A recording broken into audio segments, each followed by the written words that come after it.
Good morning. So ಇದು one day tent ನಂದು. ಒಬ್ಬಳೇ ಇದ್ದೀನಿ, ಯಾಕೆಂತಂದರೆ ಇಡೀ ಟೀಮಲ್ಲಿ ಪಾರ್ಟಿಸಿಪೆಂಟ್ಸ್ ಯಾರ್ಯಾರು ಟ್ರೆಕ್ಕರ್ಸ್ ಬಂದಿದ್ದಾರೆ, ಇರೋದು ಒಬ್ಬಳೇ ಹುಡುಗಿ. ಹಾಗಾಗಿ ಸಿಂಗಲ್ ಟೆಂಟ್ ಸಿಕ್ಕಿದೆ ಆರಾಮಾಗಿ. ನನ್ನ ಲಗೇಜ್ ಇಷ್ಟೇ ಇರೋದು. ಇದೆಲ್ಲ ನನ್ನ ಇವರು ಯಾರು ನನ್ನ ಜೊತೆ ಬಂದಿದ್ದಾರೆ ಟ್ರೆಕ್ಕರ್ಸು, ಕೆಲವೊಬ್ಬರೆಲ್ಲ 3-4 ಜನ ಇದ್ದಾರೆ. ಹಾಗಾಗಿ ಅವ್ರ ಟೆಂಟಲ್ಲಿ ಜಾಗ ಇಲ್ಲ ಅಂತ ಇಲ್ಲಿ ಇಟ್ಕೊಂಡಿದ್ದೀನಿ. ನನಗೂ ಚಳಿ ಕಮ್ಮಿ ಆಗುತ್ತೆ ನೋಡಿ. ಟೆಂಟಲ್ಲಿ ಜನರಲಿ ಸೈಡ್ಗಳಲ್ಲಿ ಈ ಥರ ಬ್ಯಾಗ್ಗಳನ್ನು ಇಟ್ಬಿಟ್ಟು ಮಲಗಿದ್ರೆ ಚಳಿ ಆಗಲ್ಲ ಮಧ್ಯದಲ್ಲಿ ಮಲಗಿದಾಗ. ಆಮೇಲೆ ಎಷ್ಟು ಜನ ಜಾಸ್ತಿ ಇರ್ತಾರೋ ಅಷ್ಟು ಚಳಿ ಕಮ್ಮಿ ಆಗುತ್ತೆ. ಹೀಗಾಗಿ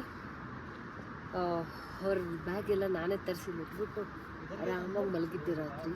ಸಿಕ್ಕಾಪಟ್ಟೆ ಚೆನ್ನಾಗಿತ್ತು. ಸೊ ಇದು ನನ್ನ ಒಂದಿನದ ಅರಮನೆ.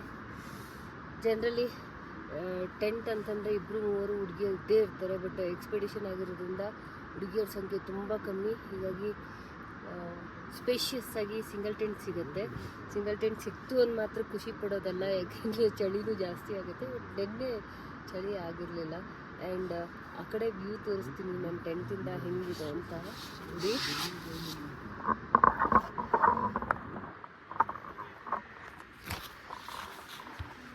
ಅಲ್ಲಿ ಭಾಗಾ ನದಿ ಹರಿತಿದೆ. ಮೌಂಟೇನ್ಸ್ ವ್ಯಾಲಿನಲ್ಲಿ ನಾವು ಇದು ಮಾಡಿರೋದು, ಕ್ಯಾಂಪಿಂಗ್ ಮಾಡಿರೋದು.